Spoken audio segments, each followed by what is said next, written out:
La voix du bien-aimé est reconnue par l'âme qui le cherche et entretient une intimité avec lui dans la prière. Sans une véritable, fidèle et authentique vie de prière quotidienne, il est impossible de reconnaître la voix de celui qui a tant à nous dire. Et sourds à sa voix, nous courons le risque d'appeler voix de Dieu nos passions, notre chair, nos projets personnels et notre propre volonté. Ce paragraphe contient un secret de la vie spirituelle.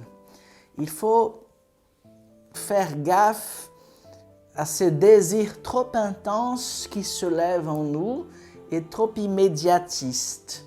Voilà, il faut tout de suite faire ceci, je suis sûr que c'est la volonté de Dieu et nous devenons des véritables avocats de la voix de Dieu qui finalement, le Seigneur lui-même vient éprouver sa volonté en nous pour nous donner la grâce de savoir l'appliquer par une saine motivation, pour nous faire embrasser le Dieu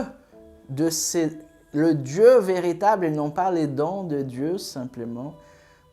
Le Seigneur a des dons tellement merveilleux à nous donner que si nous ne faisons pas attention, nous pouvons faire des dons de Dieu nos véritables dieux. Et alors il va permettre que sa volonté elle-même soit éprouvée dans nos cœurs. Donc nous ne devons pas avoir peur d'être éprouvés lorsque nous écoutons où nous ressentons une inspiration intérieure. Il y a des personnes qui se révoltent lorsqu'on les questionne. Et, vous ne croyez pas que Dieu me parle? Et elles disent comme si elles se révoltent. Quand en fait, les personnes qui vous questionnent sont vos amis. Ils sont amis du Seigneur, même s'ils ne croient pas en vos inspirations. En vous éprouvant, vous vous dépouillez de tout ce qui est trop charnel en vous, et vous serez davantage sûr de ce qui est la voix de Dieu ou de ce qui a été une inspiration purement humaine. Parfois, les deux choses se mêlent. Le Seigneur doit démêler le blé de l'ivraie. Il jette la semence du blé de sa volonté en nous, mais tout d'un coup, l'ennemi vient et jette la semence de la vanité, de l'amour-propre, du désir d'être reconnu par les autres, du fait d'être serviteur du Seigneur.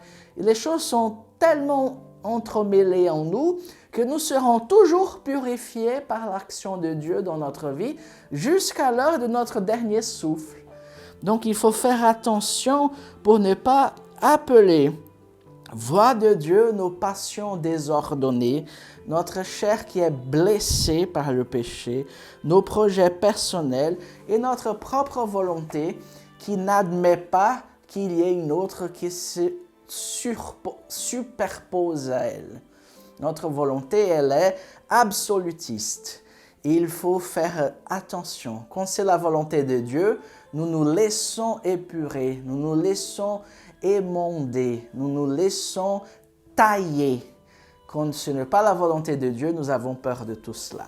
Parce que c'est tellement à nous que nous voulons nous attacher de toutes nos forces et ne pas laisser que les autres touchent à nos petits biens que nous venons de créer en nous, à nos rêves, à nos désirs de bonheur que nous appelons la volonté de Dieu.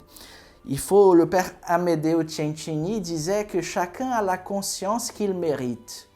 Donc il faut faire très attention pour ne pas faire de sa conscience une complice de nos désirs charnels, mais que notre conscience soit intègre, qu'elle se laisse purifier, qu'elle laisse que l'inspiration de l'esprit soit purifiée par l'attachement que nous avons pris de tout ce que vient de Dieu dans notre cœur, afin que la volonté de Dieu puisse se déployer librement à travers nous et toucher tous ceux à qui le Seigneur nous envoie.